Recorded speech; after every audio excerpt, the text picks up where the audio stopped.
Di grup C ini, semua sepakat kalau Jepang, Australia, dan Arab adalah 3 tim yang paling diunggulkan. Terutama Jepang yang bagaimanapun belum menemui rintangan berarti.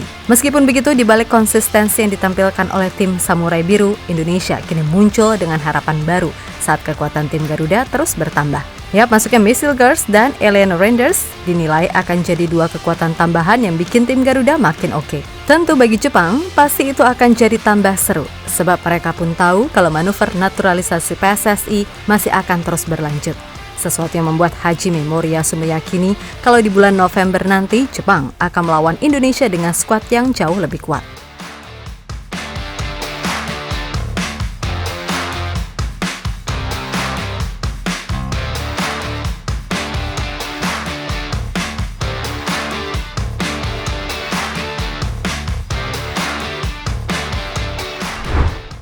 Hajime Moriyasu beberapa waktu yang lalu sempat bertemu kembali dalam situasi yang hangat bersama Shin Tae-yong. Tidak diketahui pasti apa yang mereka ucapkan, namun dilansir dari beberapa sumber kalau Moriyasu mengakui Indonesia akan jadi tim yang lebih kuat. Sebab sebelum ini pun, atau lebih tepatnya setelah laga Indonesia melawan Jepang di Piala Asia, Moriyasu menyebut jika Indonesia punya masa depan cerah karena diisi banyak pemain muda. Apalagi sekarang, dengan banyaknya pemain baru yang masuk, tim Garuda dianggap udah 1 level lebih tinggi ketimbang saat Piala Asia. Terlebih, masuknya Missile Girls dan Alien Rangers juga dianggap sebagai hal yang sangat positif.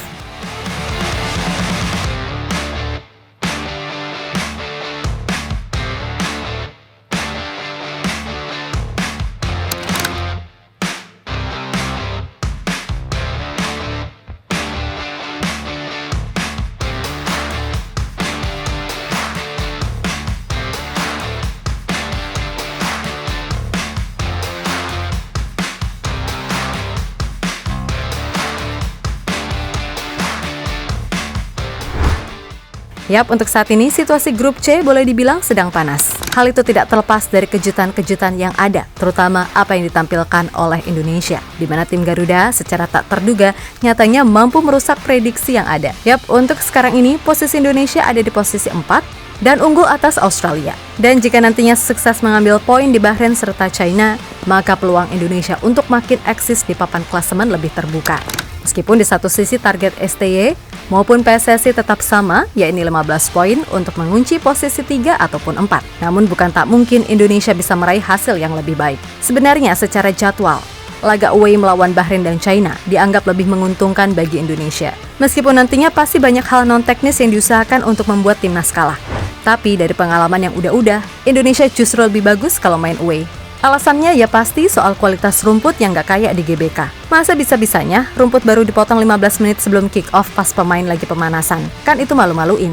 Dan dari sisi teknis, masuknya Mace dan Eliano dianggap sebagai tambahan yang pasti akan berdampak oke. Nah, Jepang sendiri meyakini kalau di bulan November nanti, laga melawan Indonesia dianggap akan jadi laga tersulit.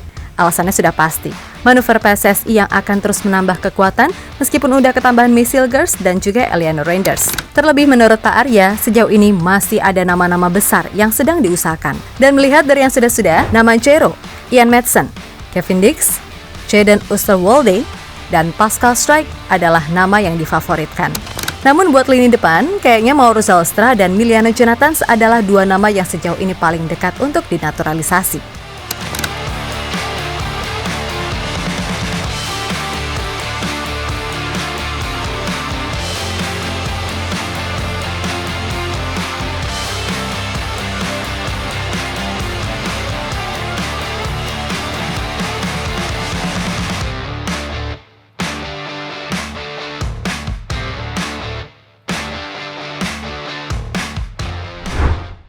Jika semua nama itu terrealisasi, maka Hajime Moriyasu meyakini kalau Indonesia akan sangat bisa mengimbangi permainan Jepang.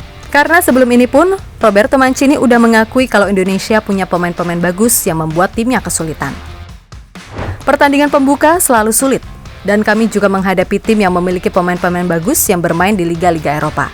Kami memiliki masalah dalam menciptakan peluang yang terlihat jelas dalam beberapa pertandingan terakhir, ucap Mancini usai laga melawan Indonesia.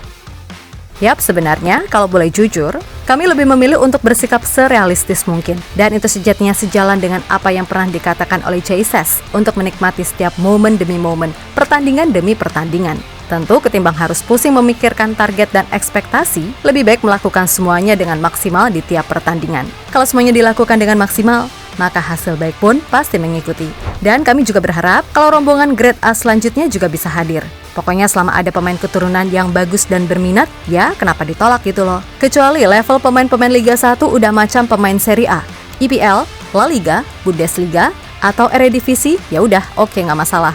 Tapi ya gimana ya, wong liganya aja sama Kamboja masih kalah secara peringkat dan malah lebih rapi pula. Gak usah marah, emang faktanya gitu.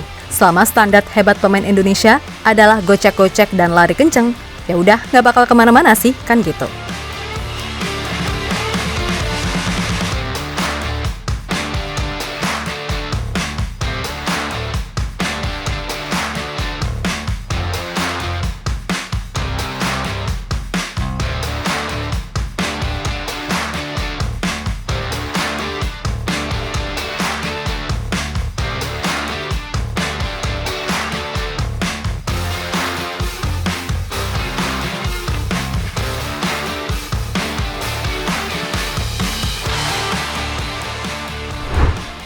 Yap, terlepas dari apapun, semoga aja perjalanan timnas di round 3 ini lancar. Iya, lancar, dalam arti nggak ada yang ngerecokin.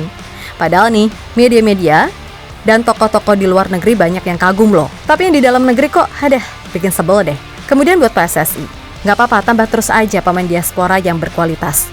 Toh juga Coach Shin adalah pelatih yang adil, yang tahu kebutuhan tim pastinya. Jadi yang perform ya starter, yang nggak perform ya cadangan, nggak peduli dia dari liga atau klub mana. Namun kembali lagi, sebelum menatap jauh ke depan, alangkah baiknya fokus di bulan Oktober melawan Bahrain dan China.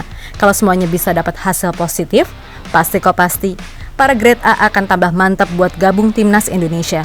Selain pastinya, peluang ke Piala Dunia juga makin terbuka. Itulah mengapa Hajime Moriyasu selaku pelatih Jepang mulai ambil sikap dengan terus memantau perkembangan timnas Indonesia. Karena dibandingkan tim lainnya, potensi Indonesia dinilai adalah yang paling progresif dengan terus bertambahnya pemain baru dari Eropa.